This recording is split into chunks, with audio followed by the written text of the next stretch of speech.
Welcome to my air fry series. आजची recipe आहे crispy air fried samosa. Less oil and guilt free. Perfect tasty snack. चला सुरुवात करूया. पॅनमध्ये तेल, जिरं, मोहरी, कढीपत्ता, आलं लसूण मिरचीची पेस्ट. रेसिपी मी कॅप्शनमध्ये मेन्शन केलेली आहे. बॉईल केलेले बटाटे आणि मटर. त्यावर हळद, गरम मसाला आणि मीठ घालायचं आणि 1 चमचा आमचूर पावडर. आपलं स्टफिंग रेडी आहे.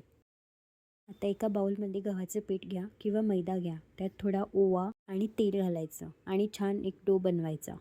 आता डोचे लहान बॉल्स घेऊन ओव्हल शेपमध्ये रोल करा आणि अर्ध कापून कोन बनवा आणि त्यात स्टफिंग भरा. कॉर्नरला पाणी लावून सील करा. समोसा बनून रेडी आहेत. यावर ऑइल स्प्रे करून आता एअर फ्राय बास्केटमध्ये ठेवा आणि 180 डिग्रीवर 15 ते 20 मिनिट लावायचं. ते एकदा फ्लिप करून घ्यायचं. तयार आहेत आपले crispy golden air fried samosa.